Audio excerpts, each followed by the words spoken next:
Viewers, welcome to my channel. আজকে আমরা complex নাম্বারের যে locus of any complex number, মানে ওই কমপ্লেক্স নাম্বারটা কি ধরনের কার্ভের উপর লাই করছে, সেটা সার্কেল, ইলিপস না হাইপারবোলা, সেগুলো সেই যে প্রবলেমগুলো থাকে সেইগুলো শর্ট ট্রিক্স নিয়ে ডিসকাস করব। আর অ্যামপ্লিটিউড এবং আর্গুমেন্ট যেটা আছে সেটার যে শর্ট ট্রিক্স, সেটা নিয়ে আজকে আমরা ভিডিওতে আলোচনা করব। তো প্রথমে আমরা লোকাস নিয়ে আলোচনা করি, তারপর আমরা নেক্সট অ্যামপ্লিটিউড আর্গুমেন্টে আসছি। দেখো, লোকাস অফ এ কমপ্লেক্স নাম্বারের জন্য আমরা এখানে পরপর 4টে ট্রিক্স বলে দেবো, তারপর সেগুলোর যে করসপন্ডিং প্রবলেম সেগুলোতে আমরা আসছি। দেখো, প্রথম ট্রিক নাম্বার ওয়ান যেটা আছে যে যদি তোমার ইকুয়েশন এরকম হয় যে mod of z minus z one plus mod of z minus z two equal to k, এরকম ফর্মে যদি তোমার কমপ্লেক্স ইকুয়েশন দেওয়া থাকে, তাহলে আমরা চেক করবো এই রাইট সাইডে যে কনস্ট্যান্ট আছে এই কে কনস্ট্যান্টটাকে আমরা এখানে যে জেড ওয়ান এবং জেড টু থাকবে এদের যে ডিফারেন্স সেইটা ফাইন্ড করো, তার মড নাও। সেইটা যদি এই যে রাইট সাইডে যে ভ্যালুটা আছে সেইটার সাথে যদি ইকুয়াল চলে আসে, তাহলে আমরা বলবো এটা একটা স্ট্রেট লাইন রিপ্রেজেন্ট করছে। আর যদি এইটা ডিফারেন্সটা কে এর সাথে নট ইকুয়াল আসে, এই দিককার যেটা আছে সেইটা এদের ডিফারেন্সের সঙ্গে ডিফারেন্ট আসে, তাহলে সেটা বলবো কি রিপ্রেজেন্ট করছে, সেটা একটা ইলিপস রিপ্রেজেন্ট করবে। কিন্তু এখানে একটা জিনিস খেয়াল রাখতে হবে, যে ইকুয়েশনটা লিখছি দেখো জেড মাইনাস জেড ওয়ান মাঝে কিন্তু প্লাস আছে, মাঝে কি আছে, প্লাস আছে, তবেই কিন্তু এই দুটো আমরা বলতে পারবো। যদি z one minus z two ডিফারেন্সটা এই দিককার কে এর সাথে ডিফারেন্ট হয় তাহলে ইলিপস হবে, আর যদি এই ডিফারেন্সটা যদি কে এর সাথে ইকুয়াল হয় তাহলে সেটা কি হবে, সেটা একটা স্ট্রেট লাইন হবে। ঠিক একই রকম ইকুয়েশন আমরা যদি এখানে এইটা দেখি, দেখো ওটাতে প্লাস ছিল, মিডলে যদি মাইনাস থাকে, এখানে প্লাসের পরিবর্তে যদি মাইনাস থাকে সেম টাইপের, তখন যদি এই দিককার কেটা এদের যে ডিফারেন্স এদের সাথে যদি ইকুয়াল হয় তাহলে একটা রে রিপ্রেজেন্ট করবে, যেটা হচ্ছে জেড টু থেকে জেড ওয়ানের দিকে। আমরা যেমন পয়েন্ট বলি না যে এ থেকে বি এর দিকে, এটা যেমন হয় না, একদিক থেকে মানে এ ক্লোজড মানে এ ফিক্সড বি এর দিকে মুভ করছে, সেরকম এখানে জেড টু থেকে জেড ওয়ানের দিকে। আমি বলে দিচ্ছি কারণ এমসিকিউ এরকম অপশনে দিয়ে দিতে পারে যে কোন দিক থেকে কোন দিকে। তো জেড টু থেকে জেড ওয়ানের দিকে যাবে এরকম একটা রে রিপ্রেজেন্ট করবে, কখন, যদি এই কনস্ট্যান্টটা এদের ডিফারেন্সের সাথে সমান হয়। আর যদি সমান না হয় তাহলে একটা হাইপারবোলা রিপ্রেজেন্ট করবে। কিন্তু এখানে লক্ষণীয় যে এখানে কিন্তু নেগেটিভ আছে, আর আগেরটাতে কি বলেছিলাম, পজিটিভ। তাহলে প্লাসের ক্ষেত্রে ইকুয়াল হলে লাইন, আর নট ইকুয়াল হলে ইলিপস, আর মাইনাসের ক্ষেত্রে ইকুয়াল হলে রে, সেকেন্ড পয়েন্ট থেকে ফার্স্ট পয়েন্টের দিকে, আর যদি নট ইকুয়াল হয় তাহলে হাইপারবোলা। আমরা একটা কোশ্চেন দেখি তাহলে বুঝতে পারবো। দেখো, প্রবলেম ওয়ান যেটা বলেছি, ধরো এরকম একটা কোশ্চেন দিয়েছে যে mod of z plus two plus mod of z plus one equal to 4, এইটা কি ধরনের কার্ভ রিপ্রেজেন্ট করছে, বা এই যে জেড যে কমপ্লেক্স নাম্বার তার লোকাস কি হবে, এটা ধরো কোশ্চেন আছে।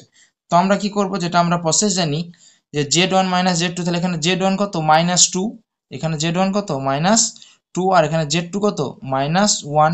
তাহলে জেড ওয়ান কত দেখো এখানে মাইনাস টু, সরি এখানে মাইনাস টু হবে।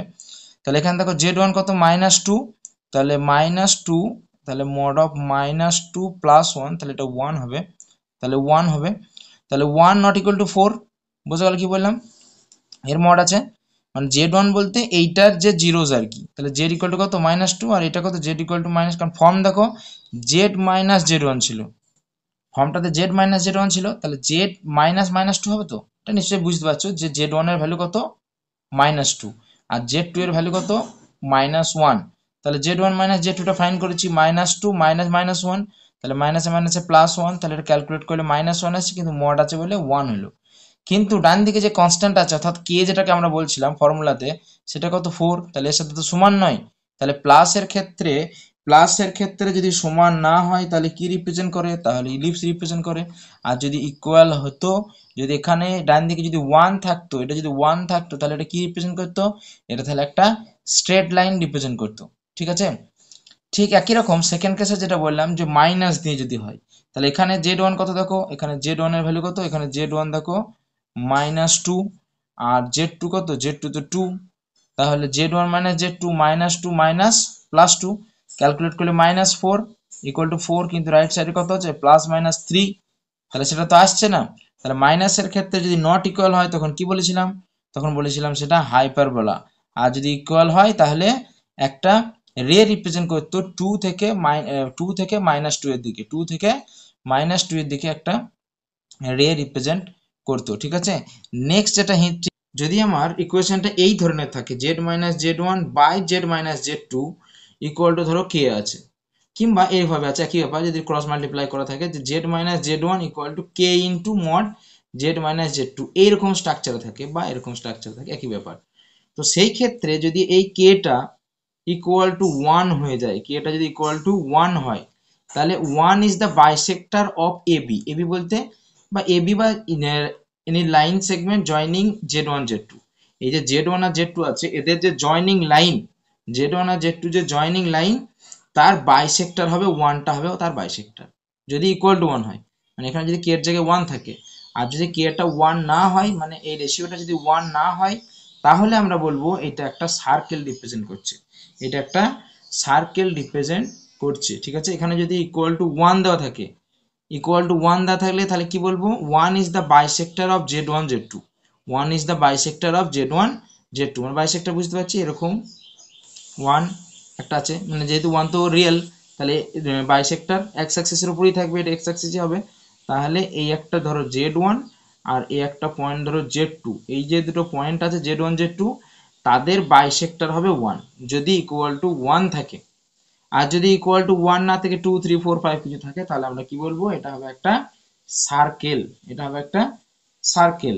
আর লাস্ট হচ্ছে যে mod of z plus z bar plus mod of z minus z bar equal to যদি k হয়, তাহলে এটা কিন্তু একটা স্কোয়ার হবে। এখানে দেখো খেয়াল করো, আগেরগুলো কিন্তু z মাইনাস একটা পয়েন্ট বলেছিলাম, z মাইনাস একটা পয়েন্ট বলেছিলাম, কিন্তু এখানে যদি z এর সাথে ওরই কনজুগেট অ্যাড থাকে প্লাস z এর সাথে ওরই কনজুগেট মাইনাস থাকে ইকুয়াল টু যদি k থাকে, সেটা এটা কিন্তু একটা স্কোয়ার রিপ্রেজেন্ট করবে, এর লোকাস কিন্তু একটা স্কোয়ার হবে। আমরা এই টাইপের কোশ্চেন একটা দেখি। তো এখানে আছে মড অফ 3 নাম্বার ট্রিক্সের example, z minus 5i z plus 5i equal to 1। বলেছিলাম যদি 1 থাকে, তাহলে 1 is the bisector of z1 z2। তাহলে এখানে z1 কত 5i আর z2 কত -5i। তুমি একটা পিকচার ড্র করলেও দেখতে পারো, ধরো এটা x অ্যাক্সিস, এটা x অ্যাক্সিস, এটা x নেগেটিভ, এটা y অ্যাক্সিস, এটা y নেগেটিভ, ঠিক আছে। এবার দেখো যদি 5i এ যায়, 5 তো পিওরলি ইমাজিনারি 5i, তাহলে কোথায় থাকবে 5i, দেখো 5i কোথায় থাকবে, এখানে তোমার 5i যে কমপ্লেক্স নাম্বারটা থাকবে সেটা হচ্ছে তোমার অন দা, এখানে থাকবে ধরো কনস্ট্যান্ট 5, যেহেতু y ইকুয়াল টু 5 যেটা হয়, মানে তো y তো 5i আছে, মানে এটা তো ইমাজিনারি পার্টটা 5i আছে, তার মানে y ইকুয়াল টু 5 এর মতন, মানে এই y অ্যাক্সিসে প্যারালাল হবে। তাহলে এই একটা লাইন, এটা হচ্ছে 5i আর এটা হচ্ছে তোমার -5i, ঠিক আছে। এটা 5i এটা -5i, তাহলে এটা এইদিকেও তো 5 এইদিকেও তো 5, তাহলে এটা তো মিডিল হবে। তাহলে মিডিলটা কত হবে, মিডিলটা দেখো 1 is the bisector, এটা 1 is the bisector of 5i and minus 5i। তাহলে যদি ইকুয়াল টু 1 চলে আসে, তাহলে আমরা বলবো 1 is the bisector of z1 and z2, z1 and z2 এর 1টা বাইসেক্টর। যদি এখানে 1 এর পরিবর্তে 2 3 4 দিত, তাহলে এটাকে বলতাম একটা সার্কেল। আর যদি এরকম থাকে z plus z bar plus z minus z bar equal to 8, তাহলে কিন্তু এটা কি রিপ্রেজেন্ট করবে, z এবং তার কনজুগেট প্লাস z মাইনাস তার কনজুগেট ইকুয়াল টু কোনো একটা কনস্ট্যান্ট যদি থাকে, তাহলে এটা একটা স্কোয়ার রিপ্রেজেন্ট করবে। এবার তোমরা কি করবে, তোমাদের যে লোকাস ফাইন্ড করার প্রবলেমগুলো আছে সেগুলো এই যে ট্রিকগুলো বললাম সেগুলোর সাথে ম্যাচ করছে কিনা দেখবে, এবং যদি ম্যাচ করে তাহলে ভালো, যদি ম্যাচ না করে তাহলে সেই সমস্ত প্রবলেমগুলো অবশ্যই কমেন্টে লিখবে যে কোন প্রবলেমটা এইগুলোর সাথে সেট করছে না এবং অ্যান্সার আসছে না, সেগুলো অবশ্যই কমেন্টে লিখবে। তাহলে আমরা সেইগুলোকে নিয়ে নেক্সট কোনো ট্রিক্স যদি বের করা যায় সেটা আমরা চেষ্টা করব। কিন্তু যেগুলো হয়ে যাবে ভালো কথা, যেগুলো হবে না সেই সমস্ত প্রবলেমগুলোকে কমেন্ট অবশ্যই লিখবে যে এই প্রবলেমটা কিন্তু কোনো ট্রিক্সের মধ্যেই খাটছে না, তো সেগুলো অবশ্যই প্রবলেমগুলোকে কমেন্টের মধ্যে লিখবে। নেক্সট আমরা অ্যামপ্লিটিউড এবং আর্গুমেন্টের শর্ট ট্রিক্স খুব সহজ করে একটু বলার চেষ্টা করি। দেখো নেক্সট দেখো অ্যামপ্লিটিউড আর আর্গুমেন্ট, এটা করার জন্য আমরা আজকে কিছু বেসিক কোশ্চেন করব, আর নেক্সট আরেকটা ভিডিওতে আমরা কমপ্লেক্স নাম্বারে অ্যামপ্লিটিউড বা আর্গুমেন্ট ফাইন্ড করলে যে টাফ কোশ্চেনগুলো আছে সেগুলোকে আমরা শর্ট ট্রিক্সের মাধ্যমে সলভ করার চেষ্টা করবো। দেখো আজকে আমরা জেড ইকুয়াল টু, প্রথমে যদি একটা complex number Z equal to a plus I B দেওয়া আছে ধরো, তো স্টেপ ওয়ানে এটা বেসিক স্টেপ ওয়ানে কি করবো, theta equal to tan inverse mod B by এটা ফাইন্ড করো, মড বি বাই এ মানে imaginary part by real part, এটা ট্যান ইনভার্স এটা ফাইন্ড করলাম, মড দেবো কিন্তু নেগেটিভ বা পজিটিভ আমরা অ্যাবসলিউট ভ্যালু নেবো, নেগেটিভ পজিটিভ আমরা অ্যাভয়েড করবো, অ্যাবসলিউট ভ্যালুটা নেবো। তো থিটাটা এটা আমরা প্রথমে ফাইন করে নিলাম, হয়েছে।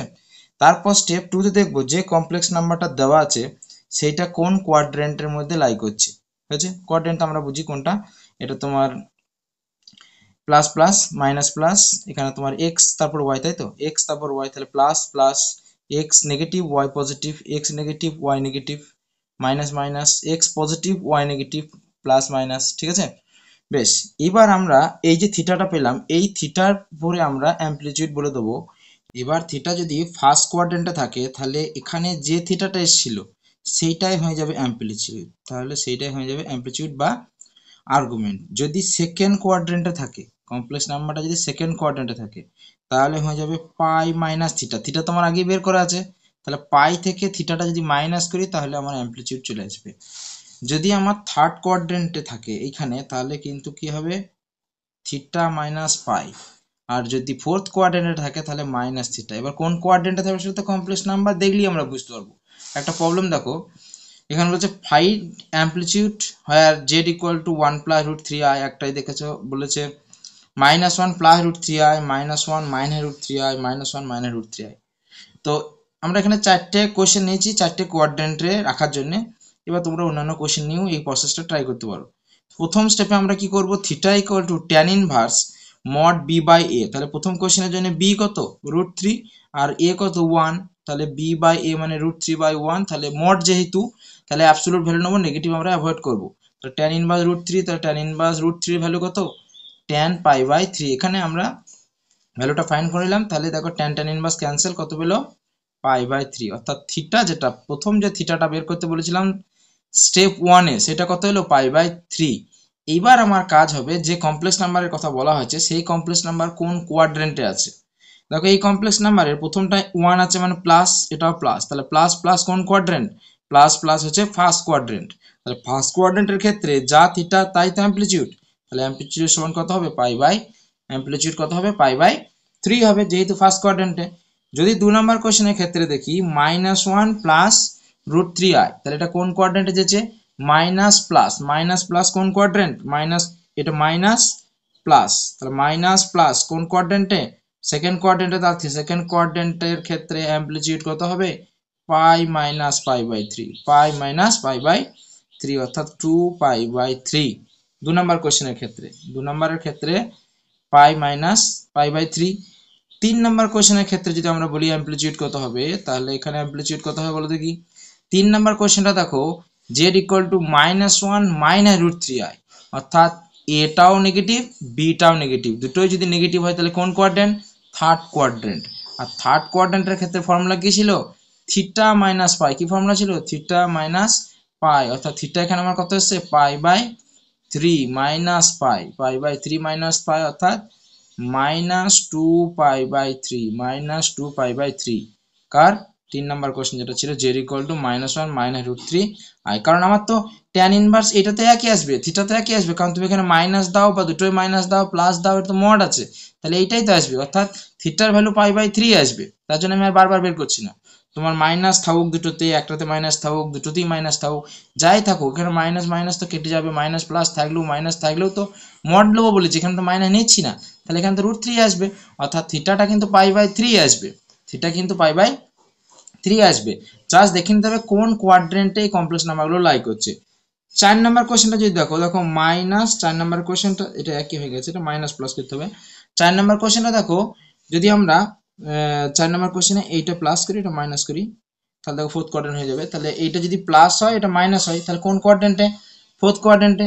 যদি তাহলে ফোর্থ কোয়াড্রেন্টে যদি হয় তাহলে অ্যামপ্লিটিউড সমান কি হয়, অ্যামপ্লিটিউড সমান কি হয়, অ্যামপ্লিটিউড হয় মাইনাস থিটা, অর্থাৎ মাইনাস পাই বাই 3 হবে 4 নম্বর কোশ্চেন যেটা আছে +1 মাইনাস রুট 3i যদি হয়, তাহলে কারণ প্লাস মাইনাস কোন কোয়াড্রেন্টে থাকে, প্লাস মাইনাস ফোর্থ কোয়াড্রেন্টে, সেই ক্ষেত্রে অ্যামপ্লিটিউড কত মাইনাস থিটা, আর মাইনাস থিটা তো আমরা আগেই বের করেছি পাই বাই 3, তাহলে অ্যামপ্লিটিউড হয়ে যাবে মাইনাস পাই বাই 3। এটা হলো বেসিক কোশ্চেন, যদি তোমার বেসিকগুলো থাকে তাহলে কিন্তু এই মেথডে করা যাবে, এই মেথডে বাকিগুলোও করা যাবে।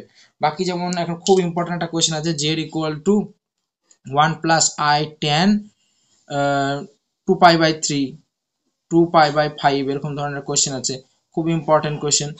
তো এই ধরনের কোশ্চেনগুলো আমরা কিভাবে এই মেথডে করব সেটাও আমরা করব, কিন্তু এই ভিডিওতে নয়, আমরা নেক্সট ভিডিওতে, এবং কিছু টাফ টাফ কোশ্চেন আমরা এই শর্ট ট্রিক্স নিয়ে কি করে করা যায় সেটা আমরা নেক্সট ভিডিওতে আলোচনা করব। তো আজকে ভিডিও অবধি।